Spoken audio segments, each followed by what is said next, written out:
From Up on Poppy Hill is the latest Western cinema release from Studio Ghibli, although, of course, domestically they are on to their next film already.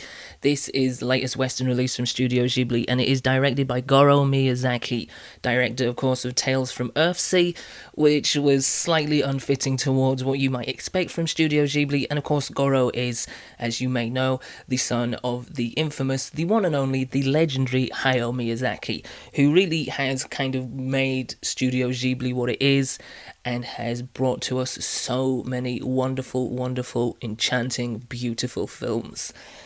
This film has a bit of that in it. For the most part, it really kind of does exude the sort of charm and the sweetness that we've kind of come to expect from Studio Ghibli films.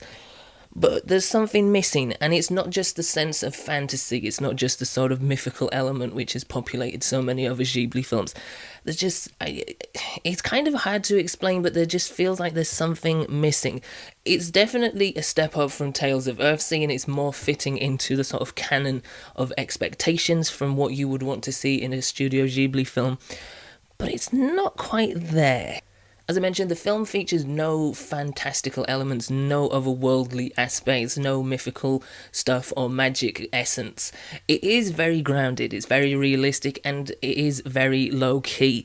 It's set in 1963 in Japan, in Yokohama, just before the 1964 Tokyo Olympics. And Japan, as a country, is in a sort of state of rebuilding itself, because obviously it's the gap between how we conceive Japan now and, of course, Japan's involvement in the war, so it's kind of in that rebuilding stage. And because of this, the film has very much a political backbone. It's not in your face, it's not blatant, it's not constantly hammered through, but it is definitely there and it is definitely present, and it certainly gives a bit more meat to the story, particularly because it mirrors a lot of what's going on in the main sort of thread line of the story from Up on Poppy Hill. The main plot basically centers around two characters. You have on one hand Umi, who is a young girl basically looking after her family while her father's passed away tragically some time before, and her mother is studying abroad. So she's in charge of the family because she's the eldest, so she's got to keep all of that together. But she quickly meets the character who is the other focus within the film. He is called Shun. He is a young, adventurous, enigmatic, enthusiastic young man who is trying to save his school's clubhouse alongside his peers. It's threatened to be demolished so that a new building can be built on it, but they are wanting to preserve the history of the school and kind of the culture of that, of what's gone beforehand. And this is where it sort of ties in with the sort of political identity of Japan forming a new identity but not forgetting who it was and what it did in the past.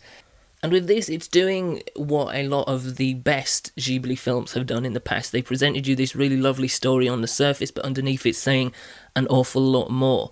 And it's done so in a very sort of subtle way. It's not perhaps done with as much finesse, and the execution perhaps isn't as strong as it has been with this sort of technique in other Ghibli films, but it's there and it's really enjoyable, and it definitely adds to the film and is a strength to the film. Of course, you have this going on, but you also have the blossoming relationship between Umi and Shun, which kind of takes...